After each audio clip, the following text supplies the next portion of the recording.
कामयाबी दिखने में तो सबको बहुत अच्छी लगती है, लेकिन उस कामयाबी के पीछे जो मेहनत का सफ़र होता है उसे देखना बेहद ज़रूरी है, क्योंकि उस सफ़र से ही वो कामयाबी तय की जाती है।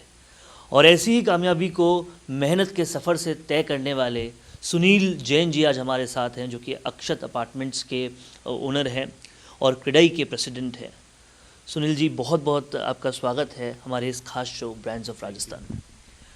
सर, बिल्डर्स, कंस्ट्रक्शंस, ये जो पूरी इंडस्ट्री है, इसमें एक चीज़ जो बहुत रिक्वायरमेंट होती है इतने सालों से जो आपने बरकरार रखी, ट्रस्ट की। 1995 से शुरुआत हुई और आज 2019 तक इस ट्रस्ट को आपने कैसे बिल्डअप किया और कैसे ये सफ़र पूरा तय हुआ? वैसे बिल्डिंग लाइन का जो काम है, मुझे आपने सही कहा कि ट्रस्ट पे ही चलता है, क्योंकि बेसिकली इसमें इतनी सारी चीज़ों का समावेश होता है कि उसके कमिटमेंट्स को पूरा करना एक बहुत बड़ी बात होती है।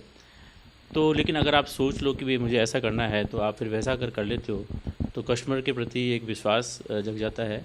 क्योंकि जैसे अपन एक ब्रोशर भी बनाते हैं, ब्रोशर में काफ़ी सारी चीज़ें लिखी होती है, तो उनको तो फॉलो करना ही पड़ता है। उसके अलावा जैसे जब बिल्डिंग प्लान होती है, कोई जो अपन स्पेस लेते हैं, कोई लैंड ढूंढते हैं, आर्किटेक्ट से नक्शे बनवाते हैं और कस्टमर्स का एक परसेप्शन देखते हैं, तो अपन एक सोचते हैं कि ये बिल्डिंग कैसी बनेगी। अगर आपने जैसा सोचा है वैसे बिल्डिंग आप बना देते हो, तो इसका मतलब ये है कि आपने पूरा कमिटमेंट कर दिया है। क्योंकि कस्टमर ब्रोशर से या आपकी किसी बात को लेकर के वो 1 to 1 उसको चेक नहीं करता है, वो आपकी एक सिंसियरिटी को देखता है और आपकी एक एफर्ट को देखता है उस बिल्डिंग के अंदर उसने क्या किया है। और अगर आप ये सोच लेते हो कि मुझे ऐसा करना है, तो वो वैसा पूरा हो भी जाता है। उसमें कोई बहुत बड़ी चीज़ नहीं होती है। बस एक सिस्टमेटिक ढंग से एक तरीके से काम को अगर करा जाए और 1 to 1 उसको अगर पूरा किया जाए और थोड़ी सी मेहनत अच्छी की जाए इसमें, तो हर काम पूरा अच्छे से हो सकता है। और हमने हमेशा ऐसा ही किया है, क्योंकि बिल्डिंग लाइन में क्या है कि अच्छी बिल्डिंग बनाना तो एक अच्छी बात है ही, उसके अलावा उसके जो पेपर होते हैं, टाइटल्स होते हैं और बहुत तरीके जैसे बैंक लोन्स की बात होती है, तो उन सब का ही पूरा ध्यान रखा जाता है। क्योंकि कस्टमर्स को केवल अच्छी बिल्डिंग मिलेगी, अच्छी क्वालिटी मिलेगी, वो तो बहुत ज़रूरी है ही। उसके अलावा जैसे उसको बैंक लोन लेना होता है, उसको आगे जा कर के बैंक कई बार वो अपना सेल्फ फाइनेंसिंग से फंडिंग कर लेता है, फिर आगे जा कर के उसको फंडिंग लेनी पड़ती है। कुछ टाइटल की प्रॉब्लम हो जाती है, तो उसको टाइटल्स के पेपर उसको वहाँ पे मिलने चाहिए। बैंक लोन उसको आसानी से मिल जाना चाहिए। उसको हर तरह की जो भी चीज़ आप कह रहे हो कि उसको असिस्टेंस भी मिलना चाहिए। क्योंकि कई बार क्या होता है कि 5 साल बाद भी उसकी कोई चीज़ ख़राब हो गई, तो अब उसको ठीक कराना होता है, तो ठीक है पेमेंट तो वो करेगा, लेकिन उसको पता नहीं होता कि मुझे किसको बुलाना है, किस कॉन्ट्रैक्टर को बुलाना है, किस एजेंसी को बुलाना है। तो वो अगर हमारे थ्रू कॉन्ट्रैक्ट करता है तो वो उसका काम आसानी से हो जाता है। ऐसे ही क्या होता है कि कस्टमर आप जो सेलेक्ट करते हो, तो उसमें कस्टमर्स का प्रोफाइल अगर आप देख लो कि भाई किस किस प्रोफाइल के कस्टमर्स को मुझे यहाँ पे लेना है, अगर आप सिमिलर प्रोफाइल के कस्टमर्स लेते हो तो उसकी सोसाइटी अच्छी बन जाती है। बिल्डिंग पूरा होने के बाद में जब सोसाइटी को फॉर्म करना एक बहुत बड़ी बात होती है, क्योंकि सोसाइटी अगर आप फॉर्म नहीं करोगे तो उसमें वहाँ पे कोई यूनिटी नहीं रहेगी और उस बिल्डिंग का कोई मेंटेनेंस नहीं हो पाएगा। क्योंकि बिल्डिंग तो आपने अच्छी बना दी, अच्छी क्वालिटी की बना दी, लेकिन उसको मेंटेन करना भी बहुत ज़रूरी होता है। क्योंकि बिल्डिंग को मेंटेन करे बिना तो बिल्डिंग चलेगी नहीं। उसमें एलिवेटर होते हैं, पंप्स होते हैं, इलेक्ट्रिकल्स होती हैं, काफ़ी सारी चीज़ें वहाँ पे होती है। तो सोसाइटी का फॉर्मेशन करके सोसाइटी को अच्छे से रन कराने की में भी आपका इन्वॉल्वमेंट होना चाहिए। क्योंकि जो आपने अगर मान लो 50 फ्लैट की बिल्डिंग बनाई या 100 फ्लैट की बिल्डिंग बनाई, तो उसके कस्टमर्स आपस में नहीं जानते हैं एक दूसरे को, केवल आप ही एक ऐसी दूरी होती है जिसके थ्रू वो लोग आपस में जानते हैं। तो आप लोग तो बिल्डर को चाहिए कि वो आप कुछ कल्चर एक्टिविटी करके या कुछ इस तरह के प्रोग्राम करके, मीटिंग्स करके आपस में उनकी बॉन्डिंग बढ़ाएं। अगर बायर्स में बॉन्डिंग होगी तो सोसाइटी अच्छी चल जाएगी। अगर बायर्स में कुछ मनमुटाव होगा, वहाँ छोटी छोटी सी चीज़ें होती है, स्पेस को लेकर हो जाती है, तो अगर उनका समावेश नहीं होगा तो उनमें आपस में ग्रेवेंसेस बढ़ती जाएगी। कई बार पार्किंग को लेकर हो जाता है, तो इन सब चीज़ों को आप लुक आफ्टर करते हो साल भर तक, 2 साल तक, तो वो चीज़ें उनके मन से निकल जाती है और उनमें ऐसी बॉन्डिंग बना दो कि जैसे एक परिवार वहाँ पे रह रहा हो। जब एक परिवार के रूप में वहाँ पे रहेंगे तो उनको फिर किसी तरह की छोटी मोटी बातें वो अपने आप ही उसको एब्जॉर्व कर लेंगे और वो बिल्डिंग आगे चल पड़ती है। तो आज जो हम लोग अपना नाम मानते हैं वो हमारे कस्टमर हैं, जिसकी वजह से आज हमारा नाम है। क्योंकि हम लोगों ने कस्टमर्स को जो दिए वो सेटिस्फाइड कस्टमर है, वहाँ पे वो रह रहे हैं आराम से और सबने अच्छी प्रोग्रेस भी की है रहने के बाद भी। इवन जो हमारे बिजनेस वेंचर्स में जो लोग आए, तो आप अगर फोकस रहते हो अपनी चीज़ के लिए, अपने कस्टमर के लिए उत्तरदायी रहते हो, तो ये चीज़ें अच्छे ढंग से बन पाती है। इतने सालों में लाखों लोगों का ट्रस्ट जीतकर आप यहाँ तक पहुँचे हैं, लेकिन इस सब में एक सवाल ये है कि पूरी बिल्डिंग लाइन के जो कस्टमर्स होते हैं, इसमें दो अगर हम क्लासिफिकेशंस करें तो एक बड़े इन्वेस्टर्स होते हैं और एक वो लोग होते हैं जो किराए के घर से अपना घर लेने का सपना लेकर पैसा जोड़कर घर लेते हैं। इन दो कस्टमर्स में, दोनों तरह के कस्टमर्स को आप कैसे सेटिस्फाई किया आपने, और किस तरह के आपके प्रोजेक्ट्स ने इन दोनों तरह के कस्टमर्स को पूरी तरह से संतुष्ट किया? एक्चुअली हमारे यहाँ पे जो हम लोगों ने जो फोकस किया शुरू से वो एंड यूज़र को फोकस किया है। हम लोगों ने इन्वेस्टर्स को बेसिकली कम फोकस किया है। इन्वेस्टर्स अगर ऐसे कुछ अपनी मनी को पार करता है और उससे कुछ किराए की आमदनी कर जाता है तो वो तो ठीक है, अदरवाइज लेकिन जैसे कुछ इन्वेस्टर ऐसे होते हैं कि जिसने फ्लैट बुक किया और वो तेज़ी मंदी के हिसाब से उसको रीसेल करना चाहता है, तो वो हमारे हिसाब से वो सेल ली हुई फ्लैट की। तो ऐसा कस्टमर जो है कि जो या तो वहाँ पर रहना चाहता है या ठीक है आगे जा कर के उसको वहाँ पे शिफ्ट होना है, या उसके पास एक्स्ट्रा मनी पड़ा हुआ है उसको वहाँ पे इन्वेस्ट कर देता है, फिर उसको रेंटल इनकम के लिए लगा देता है, या उसको स्पेयर भी रख देता है। तो इस तरह के हमारे कस्टमर्स हैं। रीसेलिंग जनरली हमारे प्रोजेक्ट्स में हम लोग प्रेफर नहीं करते हैं कि उसने 10 अपार्टमेंट ले लिए उसमें से बेच दिए और प्रॉफिट कमाए, क्योंकि उसमें एक तो आप वो किन कस्टमर्स को बेचेगा ये आपको पता नहीं, वो आपकी प्रोफाइल के अनुरूप है या नहीं आपको पता नहीं है, और वो किस रेट में उसको बेचेगा ये भी आपको पता नहीं है। तो हम लोग एंड यूज़र को ही माल बेचते हैं, और एंड यूज़र को बेचने से 1 to 1 बात होती है, तो उसकी कोई भी तरह की रिक्वायरमेंट होती है वो सब 1 to 1 पूरी हो जाती है। एंड यूज़र्स को आप अपना पूरा सामान बेचते हैं, ये एक बेहद अच्छी बात है। लेकिन एक, क्योंकि अब आप क्रेडाई प्रेसिडेंट भी हैं, सब लोग आपकी तरफ देखते हैं, बहुत छोटे छोटे एंटरप्रेन्योर्स भी होते हैं जो चाहते हैं कि बिल्डिंग लाइन में जाया जाए। मैंने आपके बारे में कहीं पढ़ा, उसमें ये लिखा हुआ था कि बिल्डिंग तो इस लाइन में तो हर कोई जा सकता है, लेकिन कंसिस्टेंसी एक बड़ी चीज़ है। जिसके पास कैपिटल हो वो एक बार तो पहुंच जाएगा, लेकिन कंसिस्टेंसी बड़ी चीज़ है। तब जो कंसिस्टेंसी रख पाएगा वही आगे बढ़ पाएगा। इसके बारे में आप क्या कहना चाहेंगे? कंसिस्टेंसी के लिए आपको ये देखना चाहिए कि आपकी खुद की काम करने की कैपेसिटी कितनी है। देखिए कई बार क्या होता है, आपके पास फाइनेंस अवेलेबल होता है लेकिन आपकी खुद की कैपेसिटी नहीं होती है। आप एक बार में 1 बिल्डिंग कर सकते हो, एक बार में 2 बिल्डिंग कर सकते हो, या 4 बिल्डिंग कर सकते हो, या 5 बिल्डिंग कर सकते हो। अब जैसे मैं अपने बारे में बताऊं कि मैंने शुरू के कई सालों तक एक ही बिल्डिंग एक बार में करी। जैसे एक प्रोजेक्ट 2 साल में पूरा होता है तो मैंने 2 साल तक उसी प्रोजेक्ट को पूरा किया, और मैंने उसमें जो भी चीज़ें थी उसके बारे में जाना, सीखा, और उनको कैसे अच्छा कर सकते हैं, क्योंकि मेरे पास टाइम था, क्योंकि मेरे पास एक ही प्रोजेक्ट है। क्योंकि मुझे लगा कि भी बिल्डिंग लाइन में खुद ही में इतने सारे पैरामीटर्स होते हैं, उनको समझना ज़रूरी है। तो अगर आपके पास इतनी कैपेसिटी है या आपके इतनी मैन पावर है तो आप 2 प्रोजेक्ट एक साथ करें, 3 प्रोजेक्ट एक साथ करें। तो बेसिकली ये सब चीज़ें जब बैठ पाती है कि जब अपनी कैपेसिटी के अनुरूप आप करते हो। कैपेसिटी 2 तरह की होती है, एक तो फाइनेंसिंग कैपेसिटी होती है, एक खुद की कैपेसिटी होती है। समटाइम्स फाइनेंस अवेलेबल है, आपको कोई इन्वेस्टर कह रहा है कि मैं इतना पैसा मैं इस बिल्डिंग में लगा दूंगा, और लेकिन आप खुद पहले से बिजी हो, तो आपको फिर उसको होल्ड में डालना चाहिए कि भाई मैं ये प्रोजेक्ट पूरा होगा उसके बाद मैं ये प्रोजेक्ट लूँगा नया वाला, तो मैं उसके पहले मैं नहीं ले सकता। क्योंकि ओवर से कैपेसिटी में क्या होता है कि फिर आपको डिसीजंस बहुत फास्ट लेने पड़ते हैं, आप डिसीजन गलत भी ले लेते हो, और आपको जो 1 to 1 आपको जो प्रोजेक्ट को देखना होता है, आपके कस्टमर्स को सेटिस्फाई होना है, वो आप कर नहीं पाते हो, तो उसमें कहीं ना कहीं लैकनेस आ जाती है। तो अभी जो नए जो लोग जुड़े हैं वो एक्चुअली क्या है कि कुछ बड़े बिल्डर्स को देख करके आगे आए हैं, उन्हें सफलता को देखा है, लेकिन उन सफलता के पीछे उन्होंने मेहनत क्या की है वो देख नहीं पाते हैं। क्योंकि इसमें क्या है कि ऑफिस में बैठ करके आप एक एयर कंडीशन ऑफिस में बैठ करके बिल्डिंग नहीं बना सकते हो, आपको साइट विजिट्स भी बहुत जरूरी होती है, आपके पास अच्छे इंजीनियर्स भी होते हैं, अच्छे आर्किटेक्ट्स भी होते हैं। उसके बाद भी एक पर्सनल जो फील होता है कि आप अपने कस्टमर्स को क्या डिलीवर करना चाहते हो वो आप ही को पता है, वो आपके स्टाफ को भी नहीं पता, आपके इंजीनियर को भी नहीं पता, आपके आर्किटेक्ट को नहीं पता। तो आपकी जो साइट विजिट्स होती है उसके अंदर जो साइट विजिट में अपने स्टाफ से मीटिंग करते हो, उनको आप अपनी बातों को डिलीवर करते हो कि मुझे क्या चीज़ चाहिए, तो वो एक सिस्टमेटिक ढंग से काम आगे चलता है, क्योंकि वो फिर एक ही वेवलेंथ में काम आगे चल रहा है कि भाई आपने क्या सोचा है वैसा ही बिल्डिंग बन रही है और वैसे ही उस कस्टमर को आप डिलीवर कर पा रहे हो। तो ये ज़रूरी है कि आप अपनी कैपेसिटी के अनुसार काम करो इसका। जाहिर तौर पर जो एक बिल्डिंग बन रही है वो कई लोगों के लिए उनका घर है, उनका आशियाना है, तो एक पर्सनल फील, पर्सनल टच देना बहुत ज़रूरी होता है। और जैसा कि आपने बताया कि आमिर खान की फिल्मों की तरह पहले पूरा एक प्रोजेक्ट कंप्लीट किया जाए पूरा परफेक्टली, और उसके बाद दूसरा शुरू किया जाए, तो ये एक अच्छा मंत्र है उन सारे लोगों के लिए जो बिल्डिंग कंस्ट्रक्शन लाइन में आना चाहते हैं। एक सवाल ये भी ज़रूरी है, हर कहीं एक बात सुनने को मिलती है, बहुत मंदी का दौर है, जो बिल्डिंग लाइन है उनके लिए तो सबसे ज़्यादा मंदी का दौर है। क्या सच में ये मंदी है, या फिर जो क्वालिटी दे रहा है, जो अच्छी चीज़ बेच रहा है, उसके लिए मंदी नहीं है?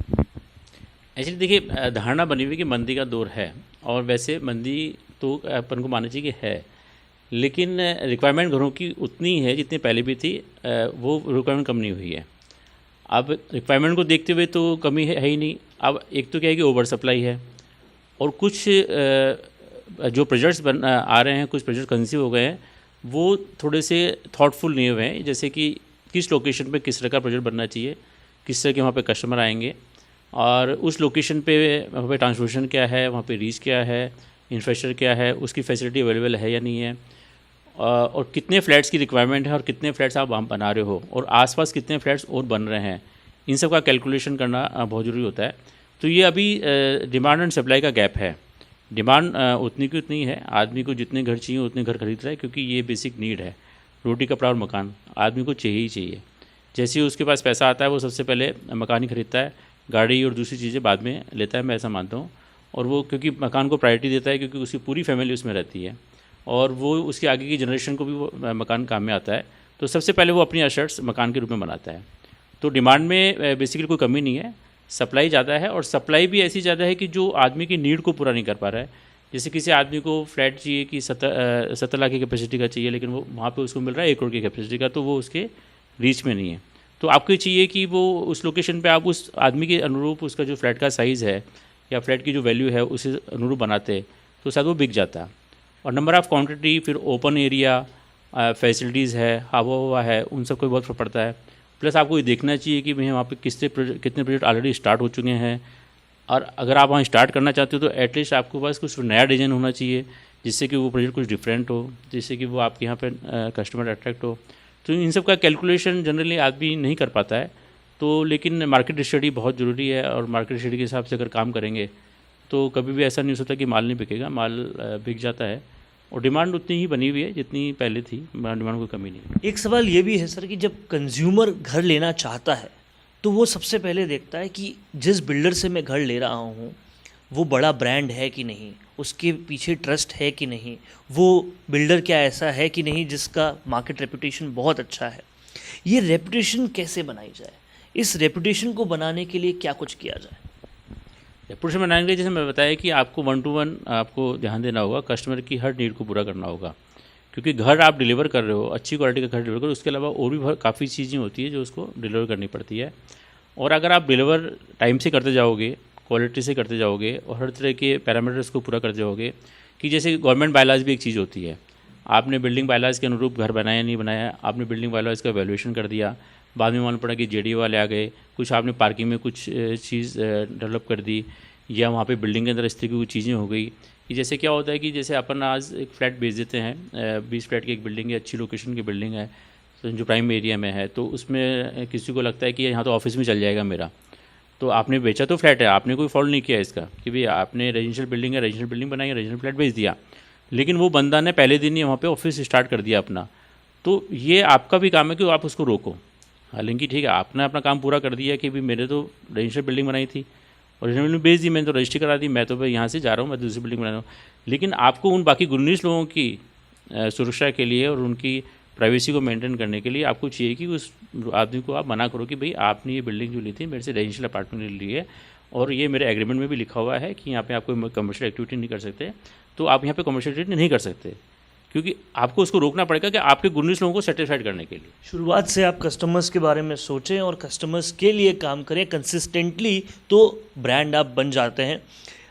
एक आखिरी सवाल ये कि जो सुनील जैन जी हैं उनका स्ट्रगल कैसा रहा इस पूरे सफ़र में, एक नए बिल्डर से शुरू होकर क्रेडाई प्रेसिडेंट तक आना, एक नए ब्रांड से शुरू होकर राजस्थान का एक बड़ा ब्रांड बन जाना, ये सफ़र कैसा रहा, क्या स्ट्रगल्स आए इसमें? स्ट्रगल्स को तो मैंने कभी ऐसे देखा नहीं, मुझे पूरे इस दौरान में काम करने में बहुत मज़ा आया, और मैंने हर चीज़ को अच्छे चुनौती को अच्छे रूप में लिया, और चूँकि मैंने हर चीज़ को फोकस करके चला, और मेरे को जो फादर ने मेरी कुछ चीज़ें सिखाई उसको मैं फॉलो करता गया, तो मुझे बेसिकली मेरे को कहीं पे इस तरह का नहीं लगा कि मैं क्यों इस लाइन में आ गया या मुझे कुछ परेशानियों का सामना करना पड़ रहा है। क्योंकि क्या हो गया कि इसमें आपको फोर साइडेड होना पड़ता है कि भी आज आप एक बिल्डिंग बना रहे हो तो उसमें क्या क्या प्रॉब्लम्स आ सकती है आगे जा करके, क्या होता है कि अपने इतने लीनियंट हो जाते हैं कि यार चलो देख लेंगे यार क्या होगा, देख लेंगे क्या होगा। तो देख लेने में क्या होता है कि फिर आपको वो प्रॉब्लम आ जाती है। तो आपको थोड़ा फोर साइडेड होना पड़ता है, जैसे टैक्सेशन का मैटर है या कस्टमर से लिखा पढ़ी का मैटर है, क्योंकि देखो आपको ट्रांसपेरेंसी रहेगी तो कस्टमर आपसे नाराज़ हो सकता है। तो आपको ये चाहिए कि वो, एक तो ये है कि आप नाराज़ होने का उसको मौका दे रहे हो, फिर उसको आप सेटिस्फाइड कर रहे हो, तो आपके अननेसेसरी एनर्जी उसमें आप लगा रहे हो। दूसरा ये कि आप उसको नाराज़ होने का मौका ही मत दो, कि यार अपनी चीज़ों को ऐसे रखो कि वो नाराज़ क्यों हो, क्योंकि वो अपना कस्टमर है भाई। तो अपने आप पेपर वर्क को इतना सॉलिड रखो और अपनी सारी चीज़ों को इतना सॉलिड रखो कि जिससे को उसको इस तरह का मनमुटाव या इस तरह की कोई प्रॉब्लम ही नहीं आए। और स्ट्रगल तो आपको कोई भी लाइन में करना ही पड़ेगा, मेहनत तो आपको करनी पड़ेगी। आप स्ट्रगल को आप स्ट्रगल मानते हो या उसको एंजॉय के रूप में लेते हो, ये आप पे डिपेंड करता है। तो मैंने पूरी लाइफ में मैंने तो इस लाइन को एंजॉय किया है और बहुत अच्छे से बिजनेस किया है। I am happy. आपने अपना सफ़र 1995 से शुरू किया, आज 2019 आ चुका है। तब एक विज़न रहा होगा जो 2019 में आपने कंप्लीट कर लिया। अब क्या विज़न है आने वाले सालों के लिए, आने वाले 10 साल के बाद या 20 साल के बाद? आप जयपुर को, जयपुर की बिल्डिंग्स को, अपने कंस्ट्रक्शन को किस लेवल पे देखते हैं? देखिए जयपुर में अभी अपार्टमेंट्स काफ़ी बन रहे हैं और उनमें काफ़ी फैसिलिटीज़ भी बिल्डर्स देने लगे हैं। हर तरह की फैसिलिटी होती है, स्विमिंग पूल्स होते हैं, क्लब हाउसेज होते हैं। तो अभी जो अपार्टमेंट कल्चर अभी पूरा आया नहीं है जयपुर में। अभी धीरे धीरे अब अपार्टमेंट कल्चर में लोग शिफ्ट होते जा रहे हैं। अब जो लोग बंगलों में भी रहने लग गए थे, उनको सिक्योरिटी की प्रॉब्लम होने लगी, फैसिलिटी की प्रॉब्लम होने लगी, तो वो अपार्टमेंट्स में अब मूव ऑन हो रहे हैं। तो आगे जाके के जो बिल्डिंग्स बननी चाहिए, एक बड़े स्केल की अच्छी बिल्डिंग्स बननी चाहिए और उसमें हर तरह की फैसिलिटी के साथ साथ सुरक्षा और जो नई टेक्नोलॉजीज़ आ रही हैं उसका समावेश होना चाहिए, जिससे कि रहने वाले आदमी को एफिशिएंसी मिले वहाँ पे। और डोमेस्टिक सर्वेंट्स की भी जिनसे प्रॉब्लम होती जा रही है उसकी भी थोड़ी सी कमी वहाँ पे पूरी हो। एक जैसे कॉमन एरिया हो जहाँ पे आपको लॉन्ड्री की सुविधा मिले, वहाँ पे आयरनिंग की सुविधा मिले, और भी बहुत सारी चीज़ें होती है जो कॉमनली यूज़ की जा सकती हैं, जो अपने अपने घरों में उसको रखते हैं। इवन जैसे रेस्टोरेंट्स हैं, फूड सप्लाई है, और फैसिलिटी के नाम पे जैसे इन हाउस सारे स्पोर्ट्स फैसिलिटी वहाँ पे हो, इवन छोटा मोटा मूवी थिएटर भी वहाँ पे हो, जिससे कि आदमी को जब वो बिल्डिंग में जाए या कोई टाउनशिप में जाए तो उसको ऐसा लगे कि यार मेरी सारी सेल्फ सफिशिएंट चीज़ें मुझे यहाँ पे मिल रही है, उसको बाहर जाने की जरूरत नहीं पड़े। क्योंकि कम्यूटिंग एक इस तरह की प्रॉब्लम होगी कि उसको अगर एक बार वो घर में आता है और वो मूवी देखने बाहर जा रहा है या रेस्टोरेंट में बाहर जा रहा है या कुछ भी घूमने फिरने के लिए बाहर जाता है, तो उसको एक टाइम जाया होता है। और तो उसकी जगह वो चाहिए कि उसको एक सेल्फ सफिशिएंट सोसाइटी मिले, जिसमें हर तरह की वहाँ पे फैसिलिटी, उसमें जैसे टेम्पल्स भी अवेलेबल हों, कम्युनिटी हॉल्स भी उसमें पार्टी कर सके। तो इस तरह की सोसाइटीज़ अगर बनेगी तो ये ज़्यादा मतलब लोगों को यूज़फुल हो पाएगी। और बड़ी सोसाइटी जब बनती है तो उसमें ज़्यादा फैसिलिटी आप दे पाते हो, क्योंकि जैसे आज बच्चों को है तो कंपनी नहीं मिल पाती है, क्योंकि न्यूक्लियर फैमिली हो गई, छोटे फैमिलीज होने लग गई। तो बच्चों को बच्चों की कंपनी मिले, लेडीज़ को लेडीज़ की कंपनी मिले, और सारी स्पोर्ट्स फैसिलिटी हो। स्पोर्ट्स की एक बहुत बड़ी कमी हो गई कि स्कूल्स बच्चों के दूर होने लग गए। अब स्कूल से जब वापस आता है घर पे तो वो इतना थक जाता है कि उसकी थकान होता है, उससे पहले तो उसको ट्यूशन का टाइम ज़्यादा जाता है। तो अगर इन हाउस फैसिलिटी होगी तो वो स्पोर्ट्स में पार्ट ले पाएगा। तो जितने भी स्पोर्ट्स फैसिलिटी हैं तो उस तरह की फैसिलिटीज़ इन हाउस ही हों, जिससे कि वो सुबह उठ के वैसे बैडमिंटन खेल सके, शाम को क्रिकेट खेल सकते या स्विमिंग का एंजॉय कर सके। क्योंकि स्पोर्ट्स एक बहुत बड़ी चीज़ है जो उसकी आप कमी कोई क्लब में जाके या स्पोर्ट्स एकेडमी में जाकर के वो पूरी नहीं कर सकते, क्योंकि इतनी फैसिलिटी अवेलेबल नहीं है बाहर। तो वो आपकी टाउनशिप में होनी चाहिए। तो उससे बच्चों की ग्रोथ अच्छी होगी, वहाँ पे कल्चर प्रोग्राम हो, उन तरह के कंपटीशन प्रोग्राम भी वहाँ पे सोसाइटीज़ में हो। इस तरह की चीज़ें अगर आएगी तो लोगों का लाइफ स्टाइल और बेटर हो पाएगा। इसके अलावा सर एक बहुत इम्पॉर्टेंट बात यह है कि आपका जो ये पूरा सफ़र रहा उसमें कस्टमर्स से संवाद एक बहुत इम्पॉर्टेंट चीज़ रही। कभी कोई ऐसा एक्सपीरियंस याद आता है कि किसी कस्टमर के किसी फीडबैक की वजह से एक बहुत बड़ा चेंज आप ला पाए हैं, उससे बहुत बड़ा फ़र्क आपको पड़ा है? देखिए हम लोग शुरू से ही कस्टमर ओरिएंटेड रहे हैं, कस्टमर की हम पूरी सुनते हैं। लेकिन हम लोग जनरली कस्टमर की रिक्वायरमेंट को पूरी करने के लिए सुनते हैं, लेकिन कस्टमर के हिसाब से हमारा लेआउट को चेंज करना पसंद नहीं करते हैं। क्योंकि हम लेआउट को पहले से ही बहुत अच्छे से देख लेते हैं, आर्किटेक्ट उसको बनाता है, उसके बाद हम स्टडी करते हैं और पूरा उसको फील करते हैं कि उसकी चीज़ें कहाँ पे होंगी, उसकी वार्डरोब कहाँ पे होगी, उसका बाथरूम कहाँ पे होगा, उसका बेड कहाँ पे होगा। कई बार क्या होता है कि बेड की पोजीशन ऐसी आ जाती है कि बेड लगने के बाद में मूवमेंट ही नहीं होता है, या खिड़की के पास बेड आ गया तो उसका वो कर्टेन उसको सर से टकराता रहता है, या आपने एसी की पोजीशन ऐसी दे दी कि बेड के ऊपर एसी लग गया तो वो पानी टपकना शुरू हो जाता है। तो ये सब चीज़ें हम पहले से देखते हैं कि भाई एसी कहाँ लगेगा, खिड़की कहाँ होगी, बेड कहाँ पे होगा, बाथरूम कहाँ होगा, बालकनी कहाँ होगी। तो हम बहुत थारोली उस प्लान को चेक करते हैं। तो हम कस्टमर का अलाउ नहीं करते कि भाई आपको कोई चेंज हम करने देंगे। तो क्योंकि हम लोग पहले ही उसमें बहुत मेहनत कर चुके हैं, लेकिन हमको जो फीडबैक मिलते हैं तो हम उसको इम्प्लीमेंट भी करते हैं कि उसको लगता है, क्योंकि जैसे हमने जो पहली बिल्डिंगें बनाई थी तो हमको लगा था कि यार लोगों यहाँ पे स्टोरेज तो होना ही चाहिए, स्टोरेज तो है नहीं, लॉफ्ट है ही नहीं, आयरनिंग कहाँ करेगा। तो ये सब चीज़ें भी हमने उस बिल्डिंग में निकाली। लेकिन जैसे मैं एक वाक़या सुनाऊँ कि मैं एक बहुत बड़ी टाउनशिप बना रहा था, जैसे करीब 150 घर थे उसमें। तो एक कस्टमर ने मेरे स्टाफ को बोला, सेल्स स्टाफ कि भाई मुझे तो इस अपार्टमेंट में चेंज चाहिए। तो मैंने कहा भाई चेंज तो अपने यहाँ पॉसिबल ही नहीं, क्योंकि इसकी वॉल्स का स्टाइल ऐसा है और एक मकान को चेंज करना अपने यहाँ संभव नहीं होता है। तो लेकिन मुझे हमारे सेल्स स्टाफ ने कहा कि फिर भी आप भाई साहब इसको सुन लो, आप एक बार है ना, इसका ये चेंज चाहता है, एक बार देख लो उसको। तो उसने मुझे मैप में दिखाया, तो मुझे उसका चेंज थोड़ा सा क्लिक किया। तो मैंने कहा ठीक है, इसको देखते हैं। तो फिर मैंने साइट पे जाके उसको फील किया। फिर मैंने कहा कि भाई ठीक है, इस दीवार को तोड़ के 2-3 दीवारें कुछ करके इसको आप लेआउट करो इसका। तो मुझे वो चेंज उसका इतना पसंद आया कि फिर मैंने उस कैटेगरी के 30-35 अपार्टमेंट बन गए थे और वो सारे अपार्टमेंट मैंने चेंज कराए, क्योंकि वो चेंज नहीं था, वो एक अच्छा सजेशन था, वो इम्प्रूवमेंट था। और उससे और लोगों में कितना फ़र्क पड़ा? हाँ, और तो बाकी लोग बड़े हैप्पी हुए, जो हमारे अपार्टमेंट बुक हो चुके थे उन्होंने अप्रिशिएट किया, और उसने तो अप्रिशिएट किया ही, उसने फिर वहाँ पे बुकिंग भी करी। तो जो अच्छे सजेशंस देता है वो ऑलवेज़ वेलकम है। लेकिन कुछ कस्टमर्स होते हैं कि भाई ये चेंज कर दो, वो चेंज कर दो, तो उसको हम प्रेफर नहीं करते कि उससे चीज़ें बिगड़ जाती हैं। लेकिन वो चेंज फिर हमने बाकायदा ड्राइंग में लिया, उस सर्विसेज को वापस उस हिसाब से ठीक किया। तो ठीक है, आर्किटेक्ट से भी वो चीज़ छूट गई, हमसे वो चीज़ छूट गई, लेकिन उसने इतना अच्छा सजेशन दिया जिससे मकान हमारे इंप्रूव हो पाए। तो ऐसा चेंज हमारे वेलकम होता है। उसकी हमको कॉस्ट भी आई, हमने 25-30 मकान तोड़े भी, उसकी वॉल्स को डिसमेंटल किया, वापस से उसको प्लास्टर किया। लेकिन ठीक है, मकान अच्छे बने, तो अच्छी चीज़ों को तो लेने में कोई एतराज़ नहीं है। क्योंकि वो मकान कई लोगों के लिए घर बनने वाले हैं और इसके लिए कस्टमर्स की जो सुनते हैं उनके लिए बहुत कुछ अच्छा हो सकता है।